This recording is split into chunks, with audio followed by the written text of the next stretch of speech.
السلام عليكم، اهلا بيكم في فيديو جديد. يلا بقى نعمل مع بعض الفراخ المشويه بطريقه جديده جدا وبسر تتبيله حلوه قوي هتعجبك، وكمان معانا خلطه جباره فيها تكايه كده هتعجبك. خليكي معايا بس في الفيديو للاخر وان شاء الله هتعجبك. لو انت اول مره تشوفيني ما تنسيش بقى تشتركي في القناه وتحطي لايك للفيديو. يلا نسمي الله ونشوف الطريقه والمقادير. معانا هنا بصلايه كده متوسطه، اي نوع بصل موجود عندك، وهنبشرها بالمبشره زي ما احنا شايفين. عايزينها كده تكون مبشوره بشر ناعم عشان الميه بتاعتها تنزل. واضفنا عليها بقى التوابل بتاعتنا عباره عن ملح وفلفل اسود وبصل بودر وبابريكا وبهارات الفراخ. وبدانا كده ندعك البصلايه بالتوابل لحد ما نزلت الميه بتاعتها تماما. هنبتدي نجيب بقى الفرخه بتاعتنا، طبعا احنا غسلينها غسله حلوه قوي بالملح والليمون، وسيبناها لما تتصفى خالص من الميه الغسيل عشان لما نتبلها تشرب التتبيله على طول. زي ما انتم شايفين انا هنا شايله الاجنحه، لاني باخد الاجنحه احوشها واعمل بيها وصفات للاجنحه طبعا بتبقى حلوه قوي. تمام كده. مسكت الفرخه بالبصلايه المبشوره الحلوه دي المتبله، وبدات ادعك كده وفي كل جزء كده ما بين الجلد والورك او الجلد والصدر، وبدات اتبلها تتبيله حلوه قوي وادعكها كده واعمل لها مساج زي ما بيقولوا يعني. وبعد كده غطيتها وحطيتها في التلاجة قد ساعه كده ولا ساعتين، على حسب بقى ايه الوقت المتوفر عندك. تمام كده. طبعا كل ما بتقعد في التتبيله طبعا بتبقى ايه احسن واحسن. تمام كده. هنبتدي بقى نعمل الخلطه الجباره اللي قلت لك عليها في اول الفيديو، اللي هتخلي طعم الفرخه تحفه جدا. وكمان هقول لك على التيست او السر اللي هيخلي التيست بتاع الفرخه بتاعتنا تحفه قوي النهارده.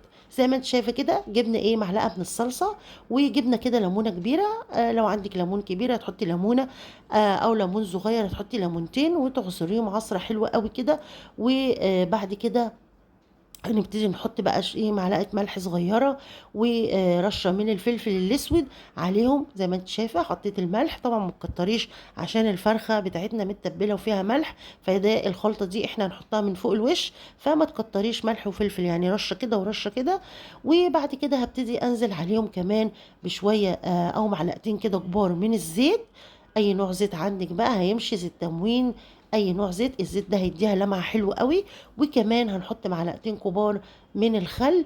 وعايزه اقول لك ان التتبيله دي الليمون والخل هيدينا مزازه حلوه قوي قوي للفراخ. وطبعا لما يتحط من فوق وش الفرخه هيخلي الجلد لونها حلو قوي، وطعمه كمان في منتهى الجمال لو حابين تاكلوه. بس طبعا ما يفضلش ان احنا ناكل الجلد بتاع الفراخ. زي ما انتم شايفين كده قلبت بقى الخلطه بتاعتنا دي كويس قوي. وهبتدي بقى اجيب الفرخه بتاعتي. الاول هقول لكم على السر. زي ما انتم شفتوا كده اللي انا حطيته ده مش بابريكا، اللي انا حطيته ده كده رشه كده خفيفه من الشطه.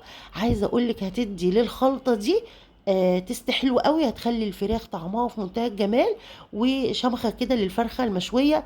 جربوها بس وعلى مسؤوليتي ما تخافيش، يعني مش هتحسي ان هي مشطشطه، الشطه مش هتبان خالص لان احنا حاطين يا دوب كده يعني ايه رشه خفيفه من فوق وش المعلقه، يعني مش مكترين، فهتديها طعم حلو قوي قوي للفراخ مع المزازه بقى بتاعه الخل والليمون.